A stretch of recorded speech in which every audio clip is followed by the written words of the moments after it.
What is going on, YouTube people? Neo Cards and Comics here, fresh off New York City Comic Con.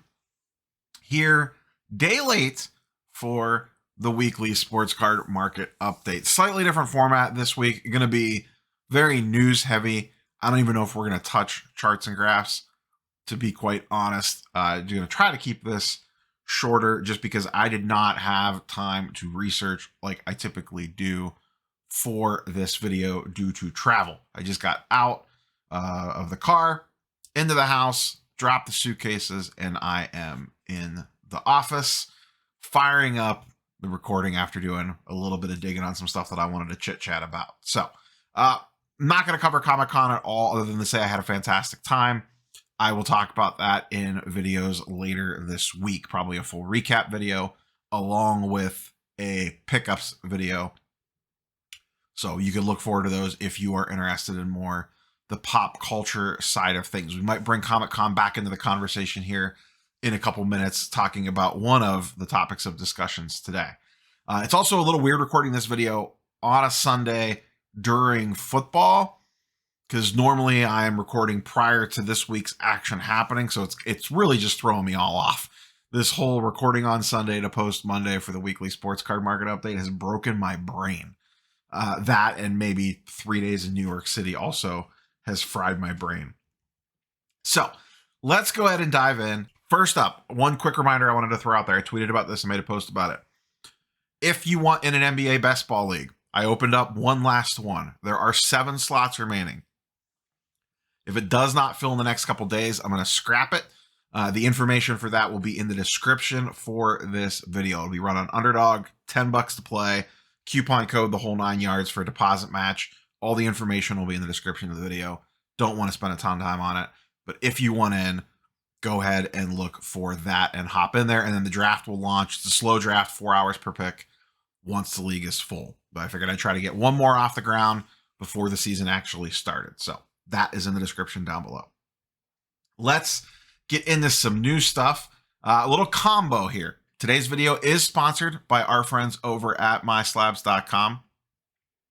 Absolutely fantastic website, 1% seller fees for graded cards, comics, etc. Also, buy and sell wax on the platform as well. And raw cards, slightly different fee structure for raw cards. And then everything runs through PayPal goods and services for the transaction side of things. They've just recently launched a partnership a few weeks ago we talked about with Slabfolio to make uploading easier to both MySlabs and eBay simultaneously. Once again, talk about it all the time. One of the things that I like about MySlabs is that they actively encourage you to post on other platforms, and that is one of the advantages of having your cards in hand, not stuck in a proprietary vault where you can only list on that one place to sell. With MySlabs, the card is in your hand. You can take it to a show. You can list it on eBay. You can list it on MySlabs. Get as much exposure to it as humanly possible. So shout out to them for sponsoring today's video. And they also have a little bit of news as well. They have launched a new partnership with Collectors Vault for handling their ultra high-end sales. Anything 60K and higher. MySlabs is essentially handling the escrow side of it. Golden/Collectors Vault will be handling the distribution of the cards, so it'll probably go to their vault and then they could be delivered to the person from there. Once again, for the extremely high end, you could check out the details over on MySlab's IG page. This actually came out about a week ago. There was just never a good place to fit it in, so I was kind of saving it for this week's weekly sports card market update. So if you're in the ultra high end, new option for you as MySlabs continues to partner with more and more people. And we've been seeing that across the industry lately. So this week, the news stuff. Whew. The grading wars are here, ladies and gentlemen. We'll probably do, once again, another video going a little bit more deep dive. I kind of want to keep this high level. But the grading wars, as we've been deeming them for a long time, have officially begun, specifically the price war. So let's recap this week. This past weekend, as in about 7 days ago, I got word, last Saturday actually, 8 days ago from 9 days ago from the time you're watching this, I got word CSG was having a 20% off sale. Did the video on it. That got announced on Monday, 20% off for the month of October. I go to Comic-Con, and of course, while I'm traveling, I get to the hotel very, very late on Wednesday. Right as I was settling in, PSA comes out with, hey, we're slashing prices. $18 bulk is the new price. Fantastic, I say. We're recording that video in the morning. Get up Thursday morning, record the PSA video, post it, walk out the door to head to New York City Comic-Con. I am not out of the room 20 minutes. Peter from SGC is on Instagram dropping details of a new pricing policy for them as well. Then, over the weekend, while I'm in the middle of Comic-Con, and I haven't had time to do a video on this yet, maybe we'll talk about this tomorrow. There's like 18 different things I need to talk about, and only so many days of the week, and I don't like to double up video days. Beckett has now come out with special pricing for stuff on their side as well. To be honest, I really have not had time to dig into Beckett's special. It's listed over on their Instagram page. They have a couple different slides here with subgrades, without subgrades. I need to dig into this, and then we will talk about it. Like I said, this may end up being Tuesday's video, digging into the Beckett price reductions. So, all four major grading companies did something with their prices this week, whether it be a special, air quotes special, coupon, whatever you want to call it, or permanent pricing structures. So CSG and Beckett are calling these limited time offers. PSA and SGC, this is just their price now. I would be very surprised if CSG goes back to the old prices. Maybe they do, probably depends on how the month goes. And we'll be interested to see. Once again, I need to dig more into the Beckett numbers. I knew that these were coming. I got word of it. I just wasn't sure what they were going to be until I saw them. And I have not had time to dive in. So, Beckett, cheaper pricing as well. So all four major players have adjusted pricing this past week. What a wild week. Remember the days when, me and Dakota would be on live streams and he would be ranting and raving like he tends to do about how, and a lot of people thought this, he wasn't the only one, but he was always the loudest voice in the room, about how, oh, they'll never go below $50 or $30 or whatever. PSA shouldn't lower prices. Why would they ever lower prices? Yada, yada, yada, yada. And I've been saying for months, maybe even a year, a price war is coming. It is coming. The battle is for our cards. These companies have expanded and expanded and expanded, and they have slots they need to fill. And as the card markets come down, the economies come down, everything's gone back to normal and worse in some cases. The fight is for cards to grade. And price point is the easiest thing to fight on. Now, at some point in time, they're going to reach their floor pricing or where they don't want to go any lower. Who's going to be the company that can then go the next? And some of you may argue that some of these companies are already there. What is the next thing beyond price? I think that's where the next battleground is brewing. Whether it's add-on services, PSA has Collectors Club. Are you going to get Card Ladder access with that? How they give you the magazine or whatever. Is there going to be other things that they build into that to get you to kind of go there? Think Amazon level stuff here, where, they get you to sign up for Prime for the 2-day delivery, but you're also getting all the TV stuff and Audible and this thing and that thing and that thing. I think that's what PSA's angle is over there. Does one of them shake things up on the customer service side of things? Something with a slab, new security features, this, that, or the other thing. I think that is where the next battleground lies beyond just pricing. I think it's an important one. Price is going to drive a lot of business. Whether these companies like it or not, what drives a ton of business to them is how cheap can I grade it and how much value do you add to it on the back end? So who can I grade it to cheapest? And then what does it resell for after it's in your slab? That, outside of all the other stuff, is driving a good chunk of business. Not all of it, a decent chunk of business. All these companies, or at least the big four, have whittled out. They have their subset of people that are going to agree with them no matter what. No matter what, those people are always going to send cards into them because that's their preferred grader of choice, because X, Y, or Z company has made them mad about something, or they really like the slab or the subgrades or the label or whatever the case might be. There is a segment, a large segment, that is just in it for the money. How cheap can I grade it? How much can I sell it for after you slab it? How quickly can you get it back to me as an X factor if you want to churn and burn? All that stuff then comes into play. And the secondary market drives that, which is kind of out of control of these companies' hands to a degree in regards to what PSA 10 versus CSG 10 versus SGC 10 versus BGS 95 True Gem or whatever, what the same card sells for on the secondary market. As of right now, I don't think the companies have a ton of control over that, but that's what's driving a lot of the business for these companies. So we will see what happens from here. Once again, more grading talk probably at the end of or later in the week, just depending on how many. I need like a 14-day week. That's what I need, or a bunch of double uploads. Once again, I don't typically like to do that.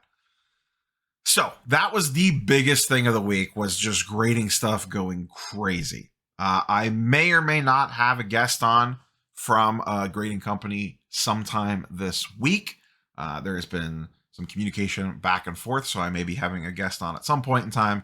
Got to work through scheduling stuff. Nothing is set in stone at all, so we will see where that goes. But potentially have someone pop on and ask some questions about the current state of things. The other big thing this week that has been making the rounds really over the weekend and kind of boiling for a while, that is card show stuff. A lot of people that have been setting up at shows have been talking about attendance being down, things not moving. I've seen that basically commentary from a lot of different dealers that set up the travel around. Ryan from Breakout Cards has talked about it. SCR talked about it in their version of their weekly news wrap-up video. This past weekend was both the Industry Summit, which we'll talk about that in a minute. If you asked me a week ago what would lead this video off, I would thought it would be news from the Industry Summit. But the grading companies kind of took that over, and nothing really came out of the Industry Summit. So we'll talk about that in a second. But the Vegas card show's been going on. This past weekend was also the Midwest Monster, which I was unable to attend. Typically, I went to the first version of that show. I was not able to attend this version because I was at Comic-Con. And a lot of the discourse has been around traffic is down, things aren't moving at shows, show promoters need to be working better, this, that, and the other thing. And this is something we've been talking about for a little bit over here. If you all remember, I don't know, let's see, this was 3 months ago. I made a video called "Are Modern Sports Cards Sustainable If the Sports Card Market Keeps Trending Down?" This came out actually right before the first Midwest Monster. So I'll link to this if I remember. I always say I'm going to link to stuff and then I forget. But you could just search for "Our Modern Sports Card" or "Our Sports Card Shows Doomed," and this will be about 5th or 6th down on the list of videos. But I'll try to remember to link to it in the description of the video or a little pop-up thingamajigger. But if you haven't seen that video or whatever, circle back, take a peek at it. A lot of the stuff still pertains, I think, to today's conversation. And I talked to, I was not able to go to the Monster, but I reached out and spoke to a couple people that I knew that were set up as dealers, a couple people that I know that went as attendees. The general vibe was Friday was pretty slow. Once again, I'm going off secondhand comments. I was not there myself. Friday was relatively slow. Saturday, things were better. A couple of dealers that I talked to said they had pretty good shows, but I know that those dealers are typically priced fairly. Another thing that we have been talking about forever on this channel, I've said it for I don't even know how long. Sports card shows, there's 2 shows at every show. There's the set of dealers when you walk in the room that are priced at today's prices and are willing to move at current comps. That's 30% of the show. 60 to 70% of the show is people still priced like we're at the peak market. That's the second show. That's the second set of tables in the same building. They're having their own show. It's called the show where we don't really sell anything. The people that are willing to work on today's prices are in the same building. They're having their own show. It's called the, hey, we came here to actually sell stuff show. Those guys and girls are set up at that show. It still seems to be the vibes that I get from people. Yes, traffic is 100% down for sure, based off everything that I've heard. People that are priced correctly are still selling. People that are not priced correctly are not. People are still hesitant about ejecting money into the current card market as prices generally still on a macro level trend down. Yes, some stuff's going up, but a lot of stuff is still slightly trending down. It's not cliffs like it was before. On the ultra high end, you're seeing that, but on the more common man card, you're not seeing, cliff face level drops. It's slow trickle downs on that stuff. And we probably got to a tipping point where we might have too many shows. As the number of people attending these shows shrinks, is there enough people to go around to support all these big shows all the time? You're having large shows constantly. And then, there were some people talking about the Vegas show was this past weekend. And I guess I did not talk to anyone that attended the Vegas show personally. But from what I have heard in chatter is that show was not very good. The last Dallas show prior to this, I heard from a lot of people, there's been content made about it, that it also was kind of meh. Now, the Vegas show, I don't know what they were thinking. I think they do this all the time. It really doesn't make sense. I believe, and someone can correct me if I'm wrong, there's a small show right before the Industry Summit in Vegas. Then there's the Industry Summit, and then there's like the Las Vegas Card Show, which is right after the Industry Summit, which is no one really... The show prior to the Industry Summit, I don't think a lot of people focus on that one. It's more the Industry Summit, which is not a show, and then the Las Vegas Card Show, which butts up against the end of the summit. No one wants to spend that much time in Vegas. Do you really want to go there for a week for the Industry Summit and then stay another 4 days for a card show? I don't think so. Like I said, I saw multiple people talking about this. Promoters and whatever you want to call it, people need to work closer together to coordinate these things. They just have to. If they want to survive, I understand there's competition between some of these shows. I remember last year, Dallas and Atlanta were like the same weekend. You can't do that anymore. You guys, I understand there's like, oh no, we're this show. We're better than any other show. This is our weekend. I don't care what anyone else is doing. The last Midwest Monster show 3 months ago was the same weekend as the Chicago Sports Spectacular. The Midwest Monster stole a ton of thunder from that Chicago show, and that Chicago show suffered a ton. Everyone that went to that show told me it was one of the worst Chicago shows they'd ever been to. Those two shows should have never been the same weekend. Once again, I understand if I'm the Chicago show, and I don't, this is me just making this up. This is a hypothetical situation. If I run the Chicago show, I'm saying I'm the Chicago Sports Spectacular. I've been around forever. You're the Midwest Monster. This is your first time running this show. This is my weekend. The Midwest Monster's probably saying, hey, I got all the cool vendors coming. Look at my banner with everyone cool coming to this one. I'm having it this weekend.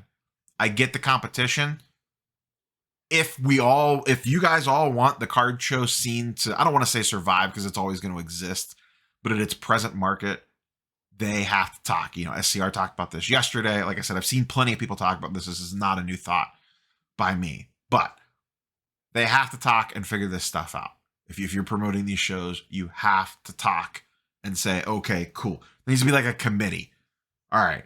So-and-so has this month, so-and-so has this month, so-and-so has this month for these bigger regional travel shows. Even I have felt show fatigue myself recently. My local Canton shows, I've still gone to every single one that I'm in town for. My Cleveland show has kicked back up again. It's about an hour away from me, but they do it on Sunday mornings. It doesn't start till 10 a.m. That means I have to get up, run up there. I get 2 hours in there and then an hour home because I want to be back before football starts at 1 p.m. So I have a 2-hour window to do that show. I haven't gone the first 2 times this month. I just skipped them. I got up a little bit late. I didn't feel like running up there.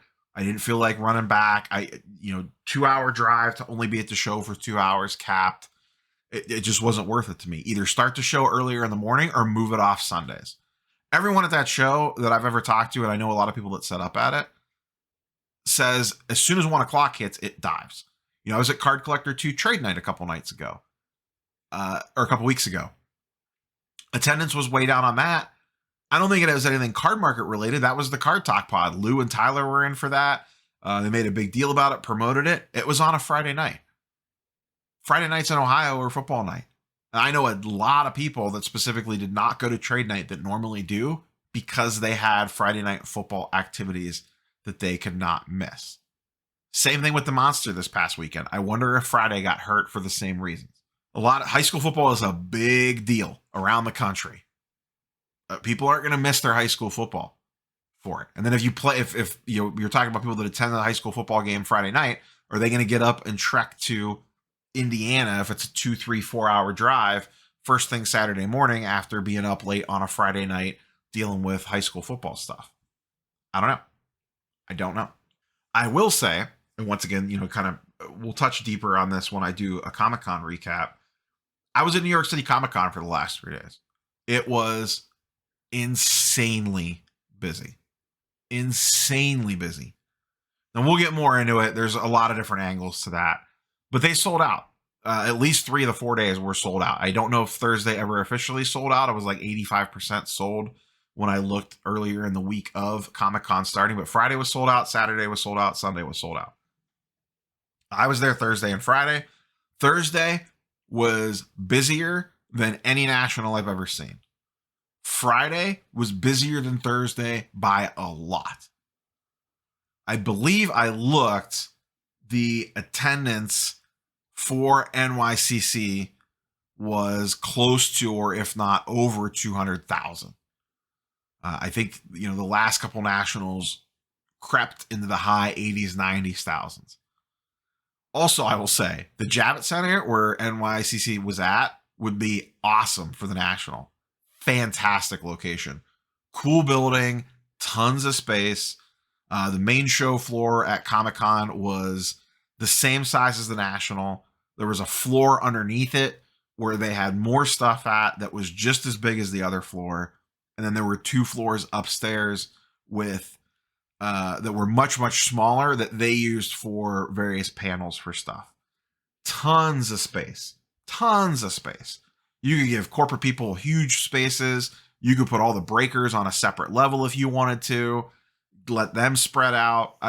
Awesome, awesome space. Now, traveling to New York City, though easy, can be a little expensive. That's for sure, having been there for the last 4 days. But venue-wise, location-wise, that place is amazing. Way nicer than Atlantic City. If they want to have it back in that area of the world again, I would much rather travel back to there. Plus, you could turn that into an easy weekend trip. For example, me and my wife went to New York City Comic Con. We did 2 days at the con and a day in the city and turned it into a trip. I think that's how the angle that you have to take on these things to keep attendance up as well. Make it an event. Cool, we're going to a cool place. We could do a day or 2 at the card show, and we could do a day or 2 in the city. It's an easier pitch to families. We're going to make this expense to travel. Mom or dad's going to go do something cool at the convention for a day or 2, and then we'll have a day or 2 doing cool stuff in the city and then head home. But more on Comic-Con later in the week.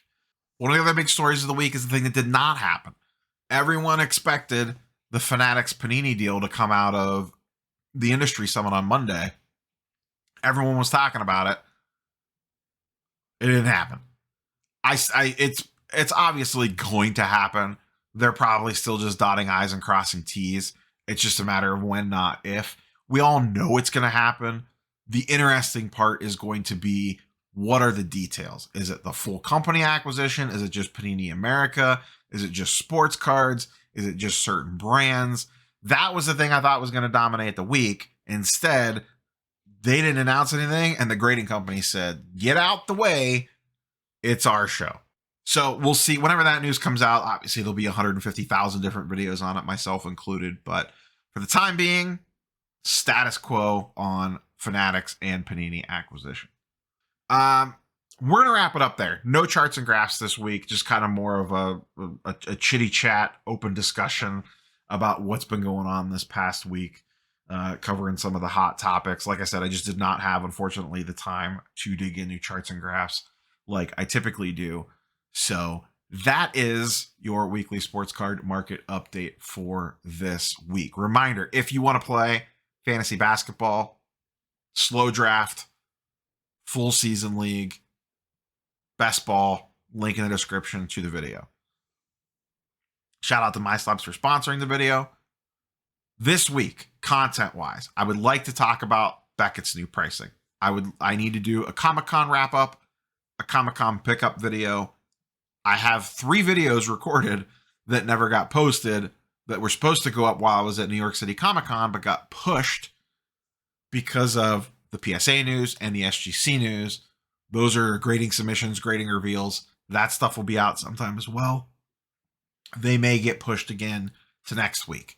So, like, comment, subscribe. I think Beckett price talk tomorrow, then Comic-Con recap on Wednesday. No formal non-sports card investing or weekly market update like I've been doing. We will do a Comic-Con recap in lieu of that. That'll probably be up Wednesday unless something else crazy happens. That is all I have for you, boys and girls. Catch you on the next one. Peace.